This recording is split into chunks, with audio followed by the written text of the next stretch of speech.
How's it, everyone? Welcome to another episode of the Marketing Fix Show. This is episode number 13, and I want to welcome you. And today we have Nadine Swarts in studio. Nadine, welcome. Thank you for having me. Awesome. So Nadine is from the iLEAD and the Etal Group, who's part of the Etal Group. And you guys obviously specialize in AdWords and SEO, which is the two Google main products, basically. And I'm very honored to have you here in studio. And before I'm going to introduce you to everybody listening, I just want to tell everybody who's listening that this show is sponsored by the Digital School of Marketing.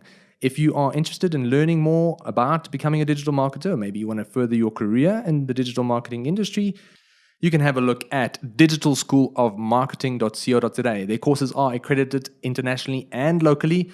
And if you are a subscriber to this podcast, you stand a chance of winning your very own digital marketing course valued at 11,500 Rand. So make sure to subscribe to the podcast, and the winner will be announced on the 31st of August. Awesome. Back to our guest. Nadine, thanks again for coming through, sitting in traffic like 4 hours. Really appreciate you making your way over here. No, I'm teasing. From my side, welcome. Maybe you just want to introduce yourself and maybe chat a little bit about iLEAD and what you guys do. Sure. Thank you, Andre. Yeah, as you've mentioned, I'm Nadine Swarts. I work in business development for iLEAD Etal, and I also work in putting strategic partnerships together like this one. iLEAD Etal is a full-service digital marketing agency. We've been around since the year 2006, so in October we will be celebrating our 14th anniversary or birthday, which is very exciting, and I'm hoping that we'll be able to celebrate by then. iLEAD works and specializes in Google marketing, so specifically search engine optimization and the Google Ads or Google AdWords, as it's more famously known, and working across that suite of products to bring effective results to our clients. And we are a Google Premier partner. That essentially means that we have a very close partnership with Google, and that we continuously work with them and with their support on our clients' accounts to show the best results possible.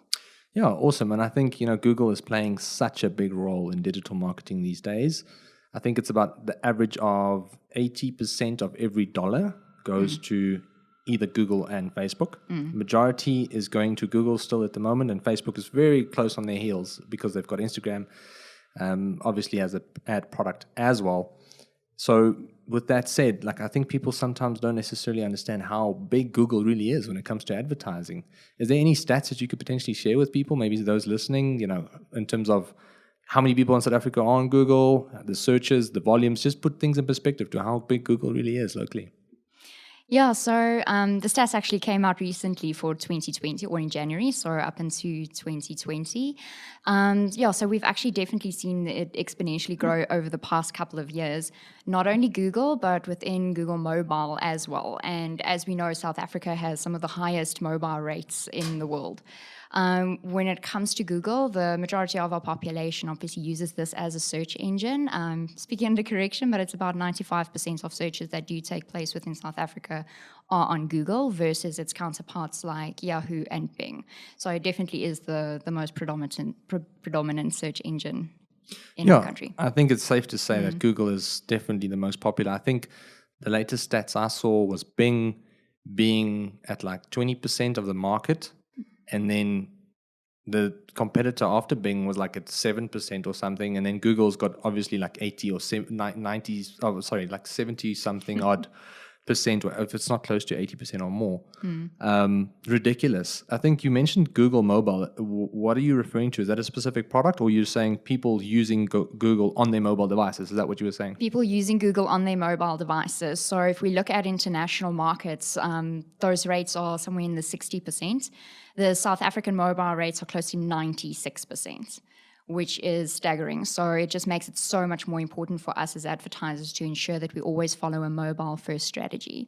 So yes, what I'm referring to is the amount of searches taking place on Google, and almost 96% of those people do so on their mobile phones. Wow, that's massive. Is there any reason why there's such a big difference locally compared to in other countries? I think there might be a couple of reasons, but the biggest one is probably I watched this about 2 years ago, but if you look at the European markets, the average person has 2.6 devices. Oh, okay. So basically between 2 and 3. So let's say a cell phone, a laptop, and a smart TV, for example. Whereas within South Africa and Africa as a whole, the average person has between 1 and 2 devices. So if you have only one device, that device is likely to be a mobile phone. So I think it's also just a case of many people not having a choice what they want to use to browse the internet. Yeah, if you're going to choose between a mobile device and a laptop, you're going to choose a mobile device.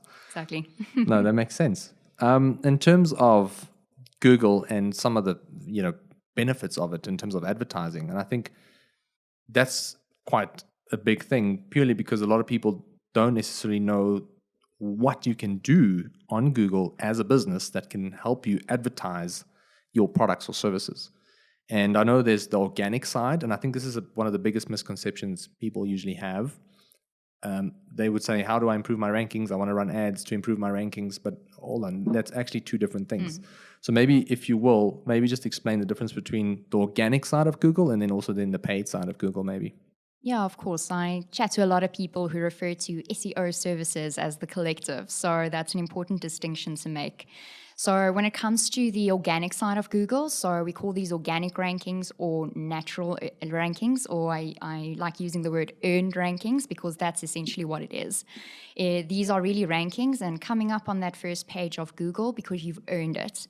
What I mean by earning is really putting the work into optimizing your website according to Google's best practices and what Google finds most optimal for their clients to obviously find. When people search on Google, Google is obviously very known and has built a very good reputation on giving you the results that you want, that is accurate, relevant, and as much information as possible. So they need to make sure that the websites that they rank on the first page of Google obviously adhere to those requirements.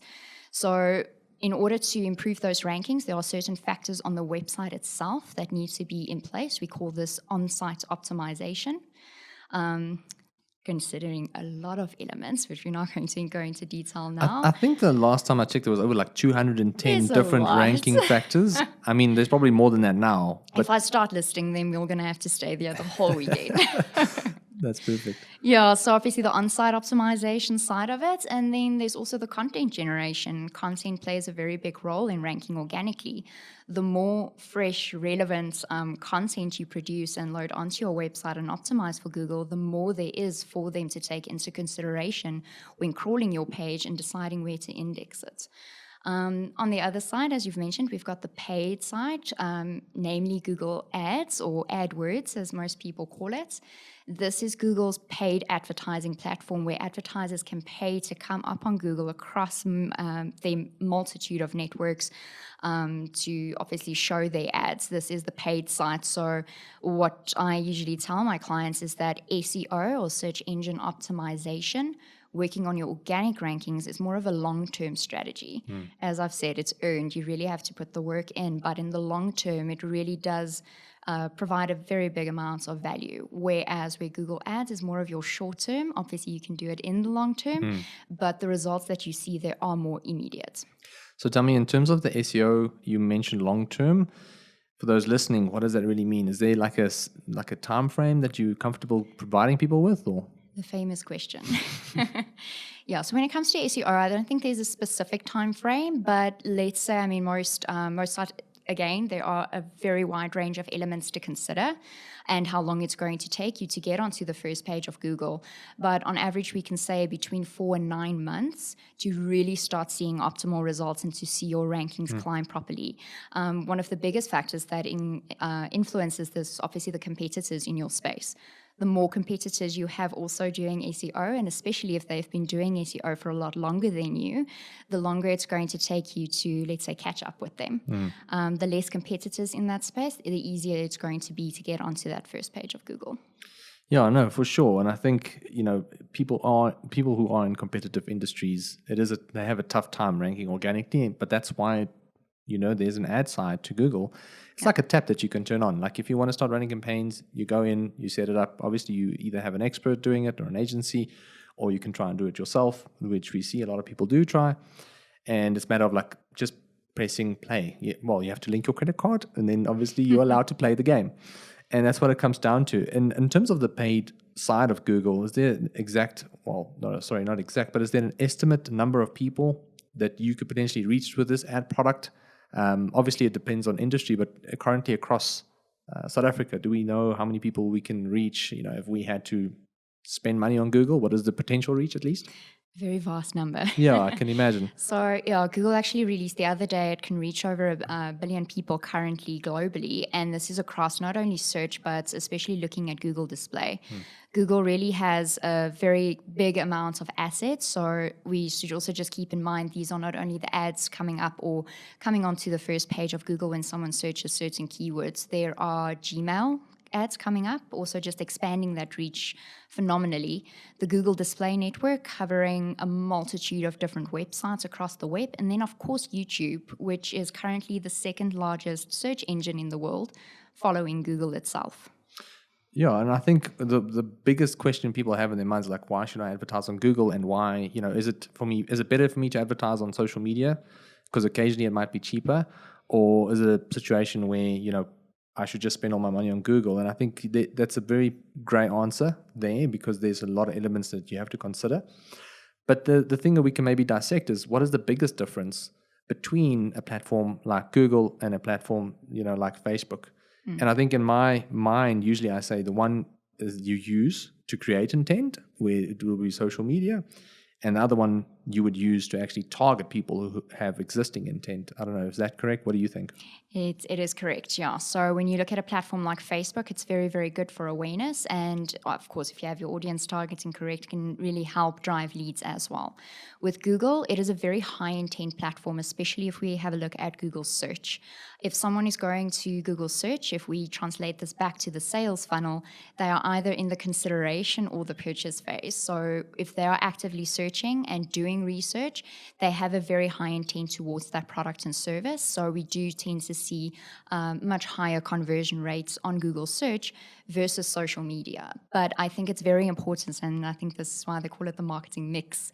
It's very important to take into consideration that you cannot always put all your eggs in one basket. So each one of these platforms have their own benefits, and it's important for a brand to take that into consideration. And I mean, this is also, I think, where A/B testing comes in, not only doing A/B testing amongst different ads on Google itself, but testing different platforms against one another and seeing which audiences respond best to which platform. So at the end of the day, I think both of them definitely have their space, but I think that's the biggest difference between the two. Yeah, for sure. And I think, social is quite powerful, like you said, in terms of building a brand, because people can engage, you can engage back, you can have conversations. It's not always that possible to do on a platform like Google. However, on Google, you know that if you've got your keywords and all that stuff dialed in, which we'll talk about a little bit later, your strategy dialed in at least, then you are targeting people who are, we call them warm or hot buyers, like people who are really interested. People go there to search for example, red Nike running shoes. So if you had red Nike running shoes on your online store, you can make it show up to the person who obviously wants to buy them right now.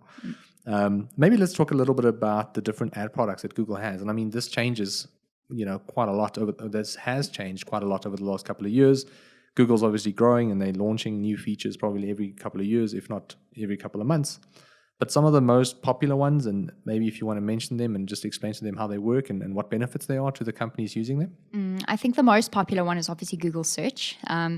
Under Google Search is also a product that I personally find very exciting. It was launched a couple of years ago, Google Shopping. Google Shopping is great. Then we've got Google Display, which consists out of the Google Display Network and a multitude of different websites that covers, as well as YouTube video marketing, which not a lot of people actually know fall under the Google suite of marketing products. And just an interesting fact, Google actually bought YouTube quite a couple of years ago, which is why it falls under the same product suite. And in terms of search, obviously that would, like you said, is probably one of the favorite ones because that allows your ad to show up when someone is actually, expressing intent. But search is quite complicated, I suppose. It's not just something someone can go and set up themselves. Like, obviously, there's a lot of things that you need to consider. Can we talk a little bit about that and really what makes a good search campaign? What makes for a good and successful search campaign?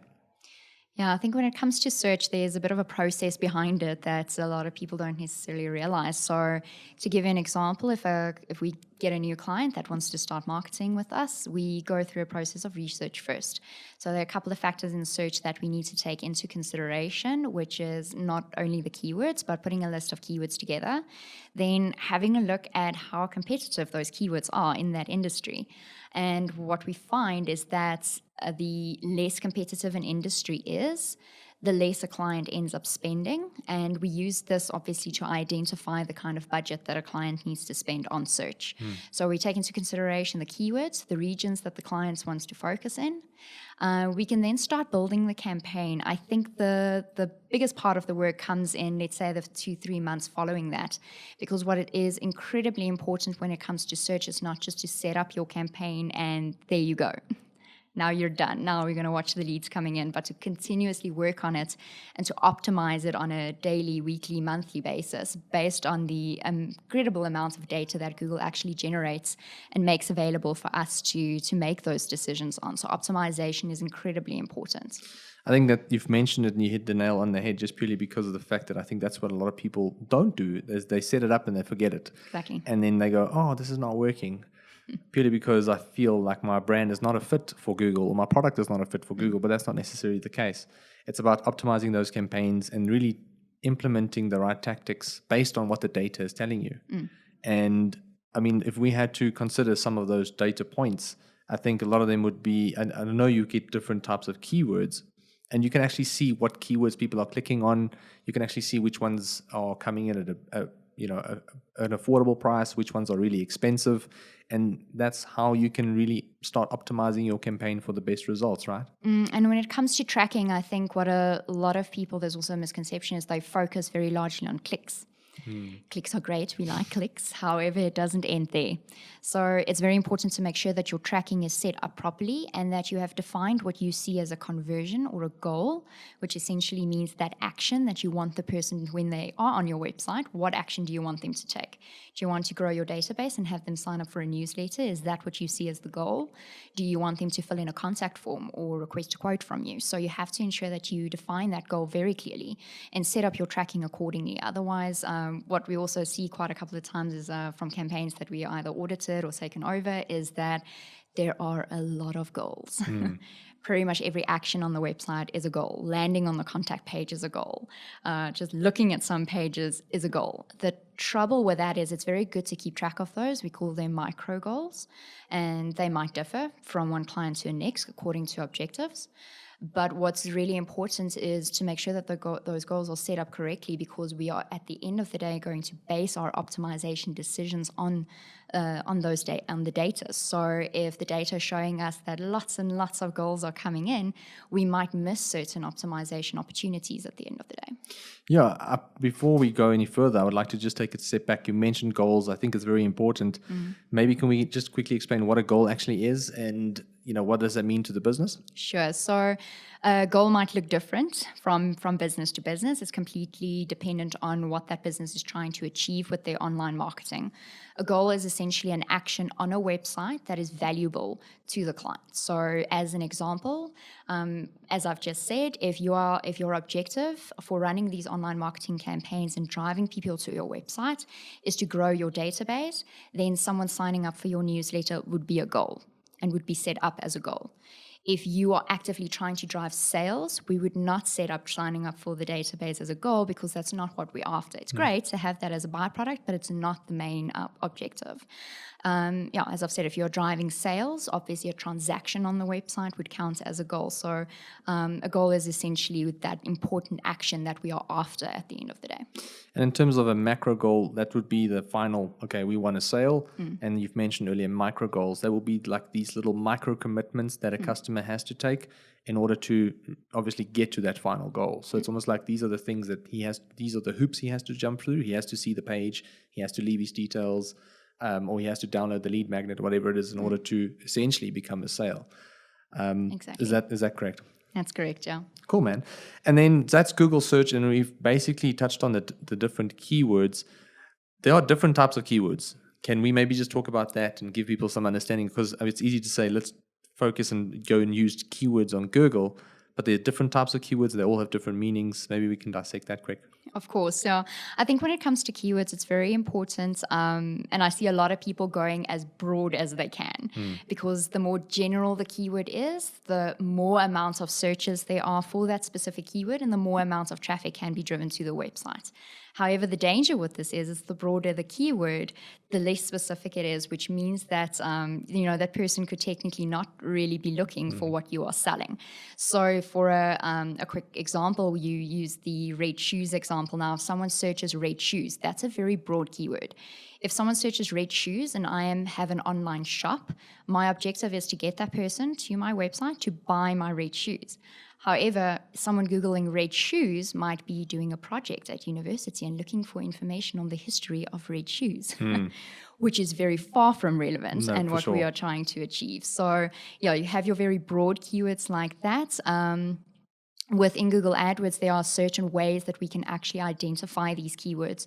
So we have broad match, which is essentially what I've just described. This is very, very broad. We have our, on the way opposite side, exact match keywords. So these are industries that are very niche and very specific. An exact match keywords is essentially saying if someone searches exactly this, bring up my business. When it comes to the broader keywords or the broad match modified, very big words today, but basically what that boils down to is if someone in their search query has these keywords somewhere in what they're searching, bring up my ad. And there's a place for both of these, but again, it just boils down to what that client essentially is trying to achieve. And it comes down to the industry as well. So an interesting example, we had a client selling wedding dresses before. So for her, obviously the keyword wedding dresses was her best, it was her best keyword. It's a very broad keyword that normally would actually try to stay away from, but for her, it really performed exceptionally well. However, there was a very big difference between people searching wedding dress and wedding dresses. Oh. And that small change made a very, very big difference. And we noticed that there were a lot of people clicking on both of those. But looking at the actual conversions and people physically making contact with her and requesting quotes, which was the objectives, people searching wedding dresses converted at a much higher rate than people just searching wedding dress. And this is where the optimization of those keywords come in. Yeah. I suppose it's important to also try and figure out what the psychological element is on why that is happening. Like, why would someone who's searching dresses instead of dress convert higher? I mean, out of interest, did you guys find out why?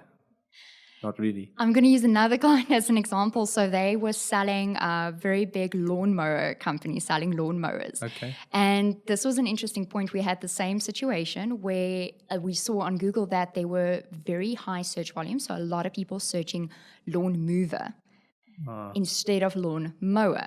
So we included that into the campaign because it was important. We don't want to lose them just because they accidentally made a spelling error.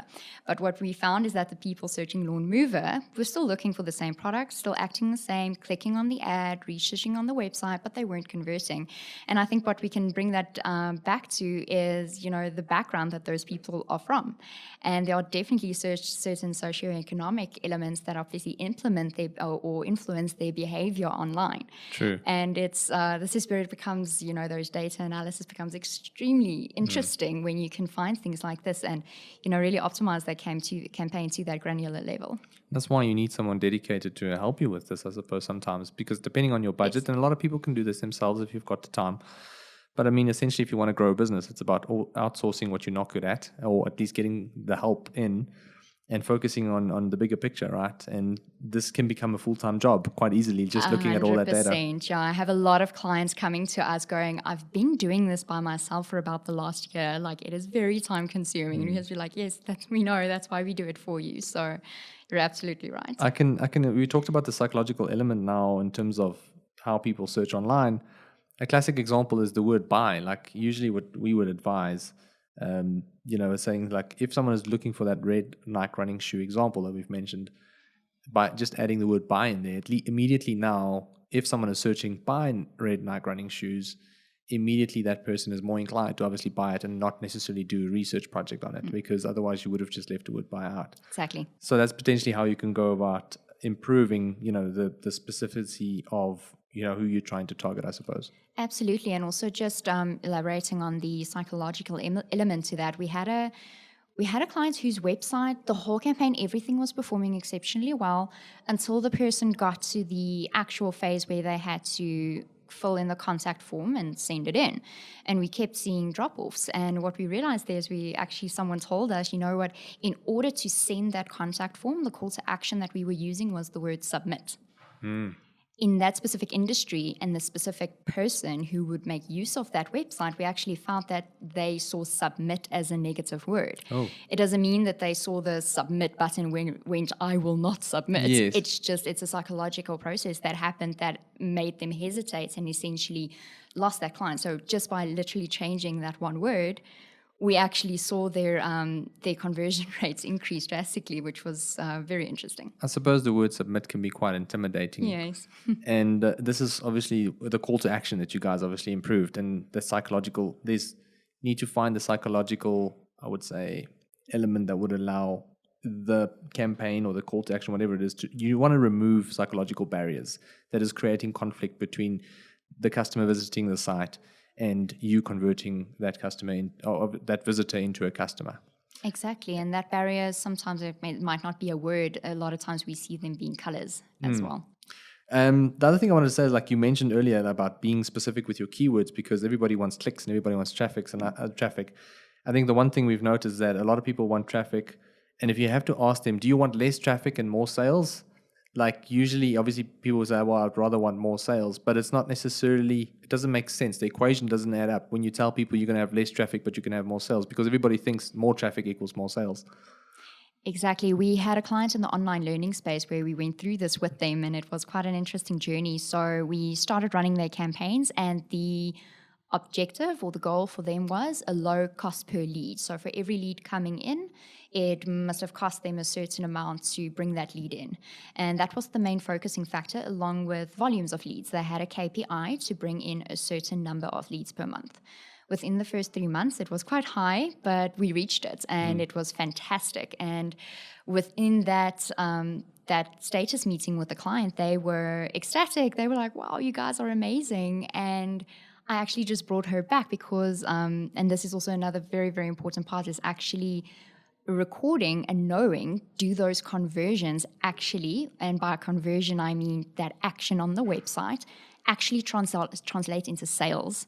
Is it bringing you a return on investment? And what we found with them is, let's call it 3,000 leads came in, but of those 3,000 people submitting a contact form for an online course, very few of them actually ended up purchasing a course and becoming a client.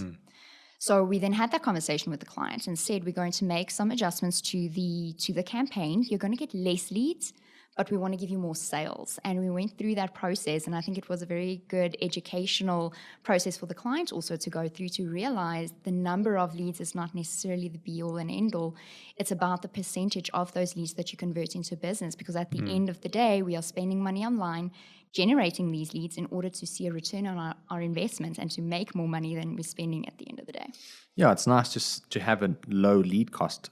And for example, if you're paying 50 Rand a lead, that's great, or 20 Rand a lead, that's amazing. But if only a 1 out of 100 leads convert, you're actually paying 500 Rand for 5,000 Rand a sale. So essentially, it's very important to do the numbers there, I suppose, as well. Exactly. Cool, man. And then Google Shopping, you've mentioned, obviously, is the second ad product that Google has. It's a little bit different than search, from what I understand and what you've mentioned, but also very similar. So it's different but similar. Maybe walk us through that. Yeah, so Google Shopping is, as I've mentioned earlier, something that I'm recently very excited about, especially with the boom in e-commerce that we've recently seen, especially in our country. Google Shopping is part of Google Search. So what that means is if someone searches a keyword on Google, Google Shopping also comes up on the Google search results page. So just to give you an idea of the order, your Google Shopping ads will come up right at the top of the page before any other ads or organic results. So it comes out right at the top. It's got a picture of the product that is available. the price of that product, as well as the landing page or the URL that you will land on when you click through to that page.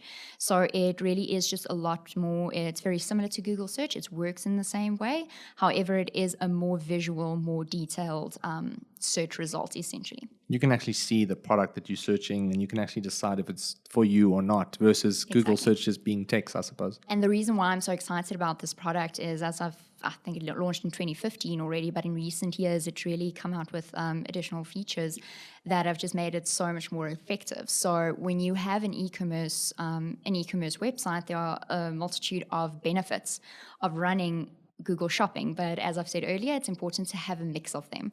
So Google Shopping actually also is, even though it's part of the Google Search Network, it does actually cost you a little bit less to advertise on Google Shopping. So it is a little bit more cost effective as well. Do you think it's less in terms of costs purely because of the fact that it's a new ad product and a lot of people probably haven't jumped on it yet, so it's less competitive? Is that maybe a reason? Exactly. So what we've also seen, I think it was the year 2017, I got my first client onto Google Shopping. It was very exciting, and that's exactly what we saw. And that was the first thing that I noted for them is, you are here, you are killing it. It's going fantastically well, and there are very few of your competitors that are actually here to challenge you on it. And you're absolutely right. The less competitors there are, the less it obviously costs. I mean, I don't think that I'm the most technically inclined person in the world. I figure things out for myself. I'm probably above average because I've grew up with tech around me, but I find Google Shopping campaigns quite sophisticated to set up. I don't know if it's changed. Usually I need help from someone to confirm that it's 100% correct. What is your experience? You are correct. So we have actually recently been hosting some e-commerce session with Google and our account manager in Ireland. And one of the things that he said to the clients, he took them through the process, and then he said, but don't worry, you don't have to do it yourself. So I think with something like that, it really is very important to have someone who knows how to set it up to at least help you or manage that for you. I think the difficult part with the setup doesn't necessarily come in the ads themselves. It's getting you set up on Google Shopping, because there are a range of requirements that your website has to adhere to. So in a very easy sense, you have to have a fully e-commerce enabled website. So some companies use e-commerce capability to, for example, add a product to cart and then request a quote. So in that case, it will not work. You need to be able to go onto the website, select a product, add to cart, and buy it there, pay for the product, and have it delivered to you. So it needs to be fully e-commerce enabled. You need to have your e-commerce policies and stuff on the website that are also in accordance to Google's best practices. So there are a couple of requirements that you need to fulfill, and then of course you need to get connected and set up your Google Merchant Center, which is another tool that I like using. Big words, but I won't even be able to do it myself. That's why we've got the very clever Google experts at the office who know how to do this for our clients. But you're correct, it is a bit of a process. I feel like the Merchant Center of Google is like the back end of Google. It's almost in the dark web. Yeah, it feels like that way, because it's, again, you've got experts doing this for you. And when we were still focusing on AdWords as a product, hence we have the relationship with you guys, because you're the specialists in doing this right now. That's one of the reasons why I'm relieved, purely because having this partnership with iLEAD is that we can hand this over and know that it's taken care of, and I sleep a little bit better at night. In terms of, you mentioned display ads, maybe walk us through a little bit about that, the capabilities and its benefits. So the Google Display Network, as I've mentioned earlier, is really very big. It reaches billions of people on a daily basis across different websites.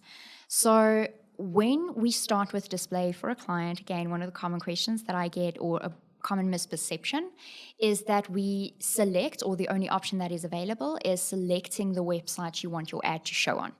So that is correct. You can do that. We call that placement. So it's physically placing and intentionally placing your ad on a specific website. So for example, we can say for this client, we want to place this ad on News24 as a site specifically. But this is not the only option that is available. So something that we find often working, most of the time, working a lot better is using Google's audience targeting, which really is very sophisticated. So there are different ways that you can target these audiences. The most common ones that we use are called custom intent or in-market audiences. Essentially what these two boil down to is Google using its extensive range of platforms between Google Maps, Gmail, Google Search, YouTube, and all of these, even the Play Store, to identify intent in people. So essentially what we're doing is saying, Google, here is an ad for a client. Show this ad to everyone who has shown that they're in the market for this product or service. So that can either be this person has in the last week or 2 weeks actually searched for this product or service on Google Search.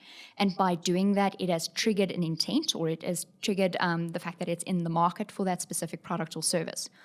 Or using custom intent audiences, target people who are generally on Google. Their behavior shows us that they are showing intent or interest in a specific topic or theme. And by doing that, we don't necessarily target the website specifically, but we are shifting focus towards the person and the target audience that we are trying to target. And where they are seeing this ad really becomes irrelevant. It's about the person itself. And the targeting methods that I've just mentioned are also very similar on YouTube. So Google Display and YouTube actually work very, very well together to do that. The one thing about display, I mean, this was probably like 5-6 years ago, I realized that the amount of attention that you actually get, because it's one thing to add, I mean, traditionally this product is known as banner ads, I suppose. Like Yes. everybody knows it as banner ads. Correct. So I still sometimes refer to it as banner ads. But essentially, everybody wants their banner online. Like everybody wants their logo and their product or the features, their benefits or the price or the promotion. Everybody wants it online and they want people to see it.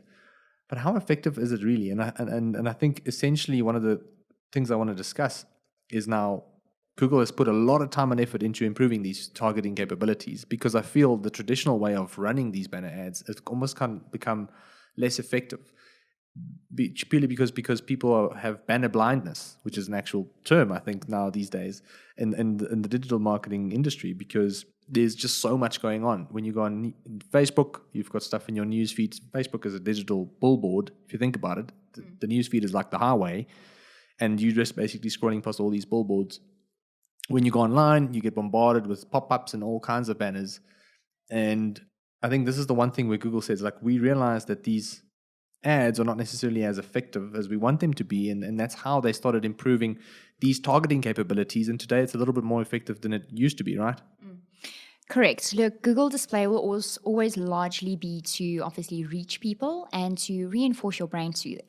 I'm just going to go back to something I said earlier, where it's very important to not only make use of one platform, but to have your platforms work together towards the same goal. And this also just goes back in terms of setting up and tracking and making sure that these platforms can actually talk to one another. So that Google Display is not just showing a random banner to a random person, but showing it to someone who has on one of the other platforms indicated that intent. Another thing that we need to take into consideration is something we call attribution.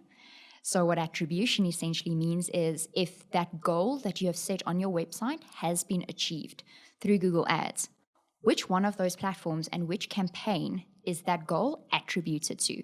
So which one of these channels is responsible for bringing that goal in? And what we see a lot of times, and it's also the way that you need to set it up, is you can, for example, set up that goal attribution as last click. So what that means is the last channel or the last banner or search ad that the person engaged with before they converted will essentially get the credit for the conversion.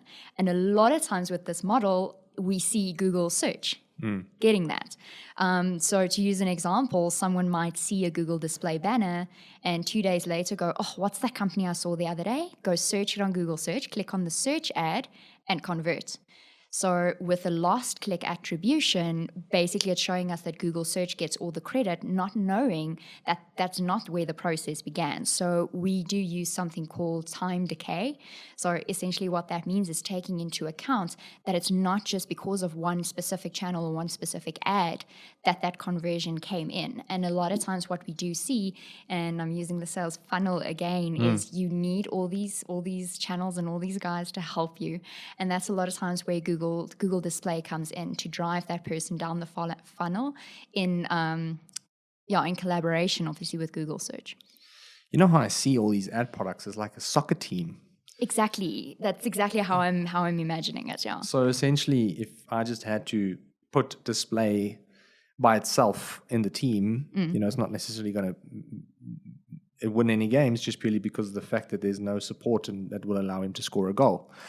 But essentially, if you're putting, you're implementing the search and you're doing the shopping, you essentially have a striker that can score the goal, aka your conversion, and display potentially being a midfielder that would allow you to, create the opportunity to scoring that goal. So this whole team needs to work together, I suppose, at the end of the day. Exactly, 100% right. And one of the most famous terms when it comes to Google Display is remarketing, which is so incredibly important for any strategy. So essentially what remarketing is if someone goes onto Google search, searches for red shoes, Superbalist comes up with their range of red shoes. The person clicks on it, goes to Superbalist website, has a look at their fantastic red shoes, and decides, you know what, I'm not going to make the purchase now. I first want to go have a look at what Zando and all the other platforms have to offer. They leave the platform, and immediately they then start seeing ads for that product that they just viewed but did not buy. And this is one of the places where Google Remarketing or Google Display comes in very, very handy and works very well with Google Search to get that person back, obviously, to the website and to convert. And the reality is that most of the businesses that we work with are not the kind of business that this person is going to Google the word, click on it, and immediately buy the first thing that they see. They're going to leave and they're going to go do their research first. And what we want to do through Google Display is make sure that we keep that brand top of mind throughout the research process. And essentially what the goal is to get them back to the website to complete that action. I suppose most companies are just not at a level where everybody knows who you are. So there's a certain distrust. I need to figure out who you are first. Yeah, I saw the ad and I clicked and I saw the red running shoes or whatever I want to buy, but I still don't know who you are and I don't know if I can trust you. And from what I'm hearing you say is that display advertising is a great way to stay top of mind. It is. Something that you mentioned earlier is banner blindness. First time I'm hearing it, but it makes perfect sense. And yes, it happens. So if you've got a bunch of banners popping up on a website, it's very easy to actually not pay attention to any of them. But this is where it's very important, and this translates back to when it comes to YouTube ads as well, this is why it's incredibly important to make sure that the ad you are showing is relevant to the audience that are receiving it. So, for example, if I search for red shoes, and I now go onto a website and an ad pops up for red shoes, I'm more likely to pay attention for it because I'm actually in the market for it. Yeah. If you show me a banner for something that is completely random, that I haven't shown any intent towards, I'm obviously more likely to ignore it. And this is where it really becomes the advertiser's responsibility to make sure that the audience that are being targeted and the way they are being targeted is as accurate as possible. No, for sure. And it makes sense at the end of the day. So in terms of YouTube, you've touched on it now. Maybe walk us through all the YouTube's capabilities, and obviously there's a ton of benefit there as well in terms of advertising. Absolutely. I think YouTube as a platform has really grown in the past couple of years. It used to really largely be a platform for video marketing and for brand awareness. In the past couple of years, Google has really upped their game in this area, especially with bringing out their product TrueView for Action, which essentially means that they are now enabling people to not just view ads and to view brands on YouTube, but to actually take action on the platform.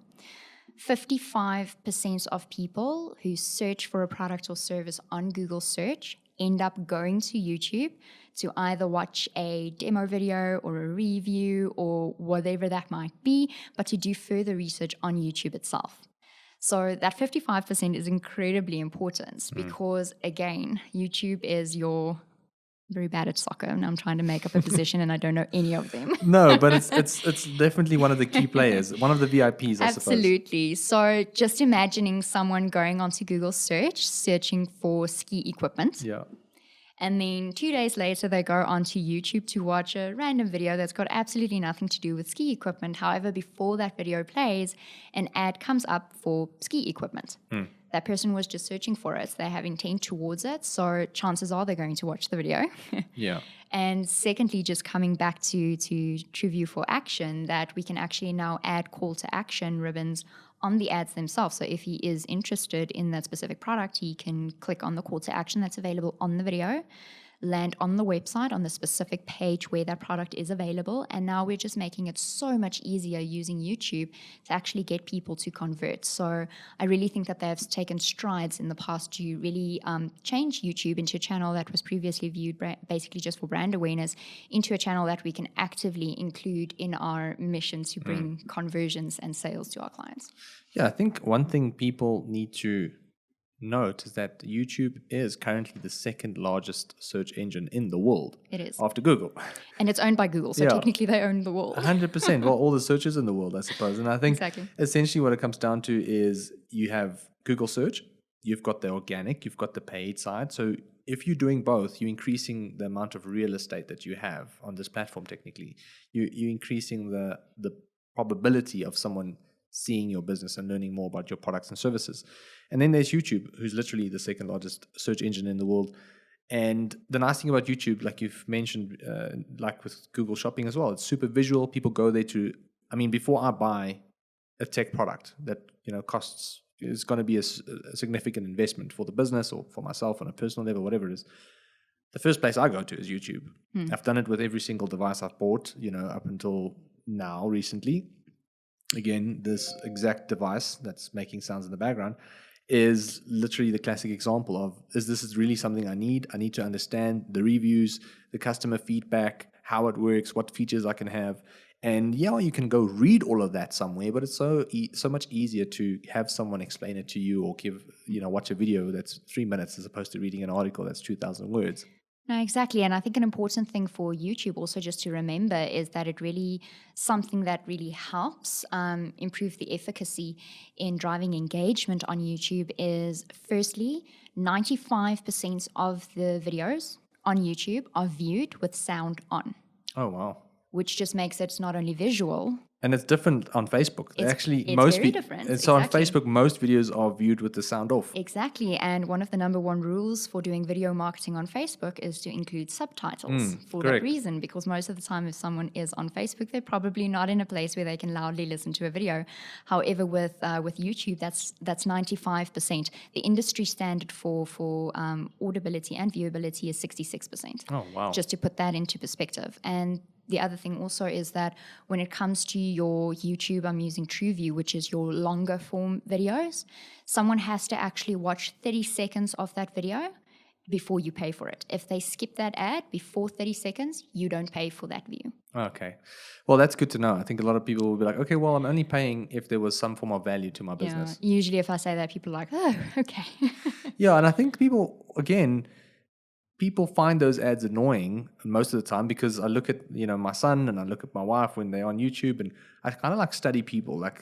People would study animals, I study people when it comes to their social behavior on these platforms. And the first thing you see when someone's on YouTube, they're just waiting for that skip button. But what I found is that it's usually not the platform that's the problem. It's the advertiser, because the ad that you created did not resonate with whomever is in front of you. I think it's a combination between creating an engaging ad and, again, making sure that if you're showing someone that ad, that they actually have an interest in that. You're not just, we call it spray and pray. So Correct. not just putting it out there and measuring it in how many people can I get to see this. Because at the end of the day, if I come back to you and say 2 million people saw your ad, but how relevant were those people? Yeah. Did they think, oh, this is a cool ad, or are they actually interested in what you have to offer? Yeah, did they actually engage, and were they actually interested at the end of the day to learn more about the product or service? For example, we actually had a client who we advised a while back. He was running YouTube ads, and I actually said, you should create a YouTube ad that actually tells people not to skip this video, because I think the first thing people do when they have chosen a video to watch, the second impulse is that you essentially the first impulse is that you just quickly want to skip this video. And then just to get to that second impulse of I want to watch the content that I've just chosen. So we actually, I can't remember if we did it or didn't do it. I'm pretty sure we did. But we actually created like a 30-second video where he goes, whoa, don't skip this ad. I just want to quickly tell you something. And I don't have any stats on how well that did, but I do know that the amount of people that view those kind of ads, because there was a case study on the exact same methodology of maybe just getting someone's attention quickly before they skip the ad and say something that's going to get them to go, oh, I'll wait for a second, and just give you an extra 2-3 seconds to understand what's actually happening in front of me. Because what happens is most companies start with their logo, or they go with this slow intro of a, whatever product. It's like an intro to the building of the the company or whatever it is. And those first 3 seconds, that's the only 3 seconds you have to really get someone to understand that this is either for them or not. And if it's going to be your company logo, the chances are people don't know who you are, one. If it's going to be the intro of your building or their office, the chances are, again, people don't know who you are and who wants to look at property right now when you've already chosen a video that you want to watch. So it's getting that psychological element of getting people to interrupting people, but in a way that you're grabbing their attention, and then they can decide whether they want to continue down this journey to learn more or whatever you're trying to, educate them on. No, exactly. And Volkswagen actually did a similar ad encouraging people to click the skip button, which was just as effective, because if someone tells me to click the skip button, I'm like, why? Yeah, exactly. So I want to stick around to see. But I think that's why, you can really get creative, not just in terms of the actual video content that you put on YouTube, but in the way that you have them work with one another. Google or YouTube rather have different formats of those videos that you can upload. So I've mentioned TrueView now, which is the longer form one. Then you also have bumper ads, which is either a 6-second or a 15-second unskippable ad that plays before a video. Those are usually very quick. It's almost just for brand enforcement. And using these two, we call it YouTube sequencing, to also work with one another. So, for example, if you're showing someone the longer ad and they end up skipping it, next time they come on board, you show them the bumper ad, because now they don't want to wait around for your video. Yeah, kind of like forcing them. Exactly. Look, at the end of the day, I think the big question a lot of the SMEs are asking right now is like, how do I know this works? Like, it's awesome to know that I can reach all these people. It's really awesome to know that it's all got all these benefits, but I don't necessarily have the luxury of investing, a certain amount and taking that risk. We have to be wise with our money, and especially in the economic climate that we're in. So is there any case studies that you can potentially share? And I mean, you're welcome not to mention any brand names, but maybe just share some of the insights and successes that you guys have had, just to prove that if this model is utilized correctly, then it obviously does work. Sure. I'm going to use an e-commerce example. So this was a client, quite a small business. They were selling kitchen appliances. So for quite a couple of years, they relied heavily on their brick and mortar stores to do this. It's basically what they built the business on. They then decided to build an online platform, and with doing that, obviously deploy the services of Google Advertising in order to push this platform. This was about 3 years ago. This client started by investing 4,500 Rand per month on Google, which is really not a big amount of money.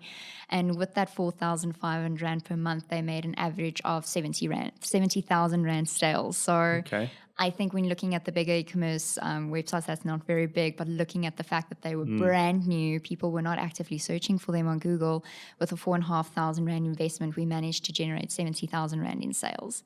However, this client was not convinced. Oh, really? They thought that it was organic and people just love their products so much. So what we then actually did is we switched the campaign off for 2 months and to see what happens. Yeah.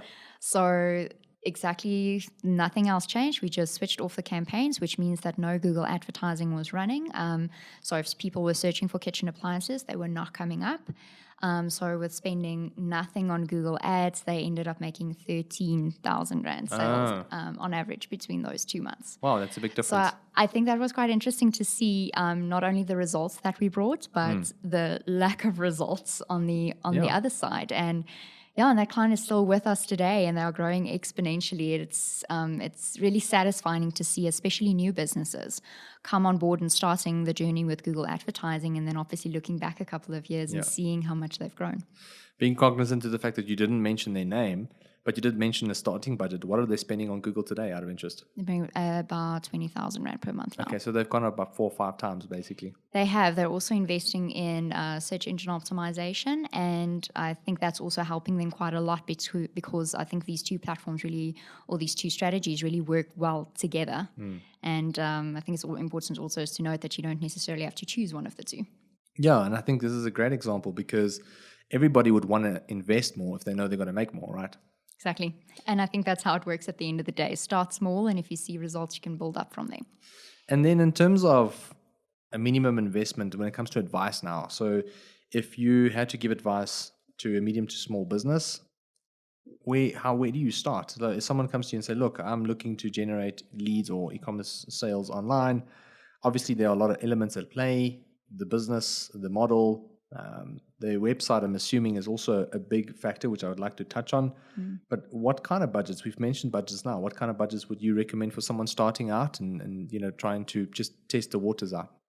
So the answer to that question is not very easy. Yeah, I can imagine. The reason for that is, as I said earlier, it really comes down to the industry that they're in. And for that reason, if you go onto our website, we do not have set packages. Okay. Purely for that reason. It completely depends on the client's business and very largely the industry that they're in and how competitive that industry is. When it comes to Google Ads, it works in the form of an auction. So you can imagine the more people who are bidding in the auction, the higher the bids go, the more expensive it is to actually get the product, or in this case, ad space. The less people who are bidding in an auction, the less you can get away with. So it completely depends. So to give you a quick example, we had a client the other day that came back at an average cost per click. So what that means is, on average, every time someone clicks on their ad, it costs them R7.50. Okay. So we would use that. So we'll do the research and we'll see that you can expect to pay, for example, R7.50 per click. Yeah. And we will then work out from there, how much do you need to spend on a monthly basis in order to see proper results. However, we know that, for example, in the insurance industry, people are paying close to, I don't even know what it is now, it's probably even higher. The last time I checked, it was about R700 A click. per click. It is incredibly competitive. Wow. So you can see that there is a very big difference between the Yeah. two. So if you're in that industry, you cannot get away with the same budget that the person paying R750 per click can. So that's why that research process is very important. So I wish it was a very clean-cut answer, that's but perfect. it That's completely fine. depends on the industry. Yeah. It's fine. If you had $5,000, based on the example that you've given me earlier, and that client that you've mentioned that's grown so nicely, if you were in the insurance space, you would have only gotten 5 clicks, basically. Exactly. And you don't even know how many of those clicks, if any, would have converted into sales. And something else that we also take into consideration when identifying that are the regions that you want to focus in. So if you want to compete for keywords within Gauteng, for example, you are going to pay a little bit more than if you want to compete for keywords in Mpumalanga. I can imagine. Yeah. Then lastly, I want to ask a question. What key role does the website really play in all of these, the successes of these campaigns? I'm assuming, with us, we understand that traffic is one thing, and the website obviously helps convert that traffic into leads. And obviously with Google, I'm assuming it's exactly the same thing. Like, you need to make sure that your site is well designed, it's up to scratch in terms of speed and optimization. But give me some, maybe, or those listening, maybe give them some advice on their websites. Maybe is it something that's really going to make a drastic difference if they don't have a well-designed, high-performing website? Any advice would be great. Yes, it would make a big difference. So when it comes to the website, I think everything pretty much starts and ends there. So it's incredibly important to make sure that a proper website is in place, not just visually. A lot of times we have clients that visually the website looks absolutely fantastic, but Google is not visual. Google cannot see your website the way we do. Google is a machine. So we need to make sure that what's going on in the website, if you have a fantastic website visually, that is reflected on the back end. And this is also where search engine optimization comes in. And to answer the famous question, should I do Google Ads or search engine optimization? It comes back to the website at the end of the day. So making sure that your website, again, adheres to Google's best practices will ensure not only that you rank favorably, but it actually affects your Google Ads as well. On Google Ads, you get what we call a quality score. That quality score is essentially a score out of 10, for example, and it bases that score and generates that score based on a couple of different factors, but your website being one of them. If your website is not set up optimally, if it's not user-friendly, if it is not mobile-friendly, if it takes very long to load, and all of those kind of factors for the website itself, it will actually affect your quality score on Google Ads. What that means is the higher your quality score on Google Ads is, the easier it is to come up in that first position when you are showing ads, and you might actually pay a little bit less for those ads because your website and everything is in place. And then, of course, if the person lands, if you want to spend money on Google Ads and the person ends up clicking on the ad, comes to your website, the last thing you want to do is spend the money to get them there just to lose them because you do not have a proper website in place. So the website is really a very, very important factor. Yeah, what I'm hearing you say, it all comes down to the user experience. And Google wants to give every single Google user who's searching a great experience. And if your website is not going to give them that experience, you're going to get a low quality score, which means you're going to have to pay more to get that specific customer onto your site because Google knows they're sacrificing user experience. They're obviously sending this visitor to a site that's not ideal. And yet they don't care too much, but they are going to penalize you for it, right? Exactly. No, awesome. So I think from my side then, to close off, thank you so much for coming, Nadine. If anybody wanted to get a hold of you or iLEAD in terms of maybe asking questions about Google Ads, or maybe they want to, consider Google Ads as a digital marketing strategy for their business, where do they go and who do they speak to? So you can either visit our website at www.ileadetal.co.za, that is ILEADETAL, or you can send an email to info@ileadetal.co.za. I want to thank you so much for coming through. It was really awesome and a great pleasure to have you in studio.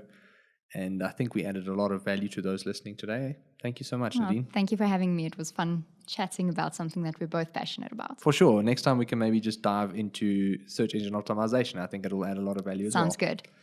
Thank you again. All the best and have a good one.